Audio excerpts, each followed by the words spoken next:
Saudi अरब में Saudi हुकूमत ने बहुत ही बड़ा ऐलान कर दिया है। सऊदी हुकूमत ने एक बार फिर से ट्रैफिक कवानीन के हवाले से सबको हिला कर रख दिया।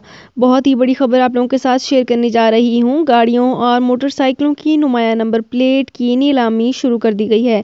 जी हाँ, सऊदी अरब में बहुत ही बड़ा ऐलान कर दिया गया है। सऊदी हुकूमत ने ऐलान किया कि गाड़ियों और मोटरसाइकिलों की नुमाया नंबर प्लेट की नीलामी आज से जारी कर दी गई। सऊदी महकमा ट्रैफिक ने कहा है कि आज से अबशर के जरिए गाड़ियों की नुमाया नंबर प्लेट की नीलामी होगी। नीलामी में सऊदी शहरियों समेत मुकीम गैर मुल्की भी हिस्सा ले सकते हैं और अपनी पसंद की नंबर प्लेट खरीद सकते हैं।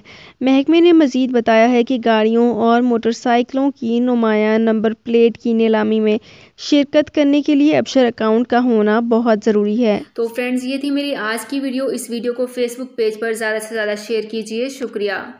सऊदी अरब में मुकीम गैर मुल्कियों के लिए बहुत बड़ी खुशखबरी आ गई है। अब कोई भी शख्स जो अपने मुल्क जाना चाहता है और उसका इकामा एक्सपायर हो या इकामा वैलिड हो, शिरका बंद हो, मुसस्सा बंद हो या कफील छुट्टी ना लगा रहा हो या कोई भी मसला हो, तो आप हमारे साथ रब्ता करें। हम इंशाल्लाह आपको 3 दिन के अंदर अंदर एम्बेसी के जरिए आपका खरूज लगाकर आपको आपके मुल्क वापस भेज देंगे। कोई भी इंडियन, पाकिस्तानी, नेपालियन, बांग्लादेशी, श्रीलंकन या किसी भी मुल्क का हो, वो आसानी से बगैर किसी परेशानी के अपने मुल्क वापस जा सकता है। जी हाँ, स्क्रीन पर आपके सामने जो नंबर शो हो रहा है, इस पर आप कांटेक्ट करें। इंशाल्लाह 3 दिन के अंदर अंदर आपको आपके मुल्क वापस भेज दिया जाएगा। मतलूब केस वाले रब्ता ना करें। शुक्रिया।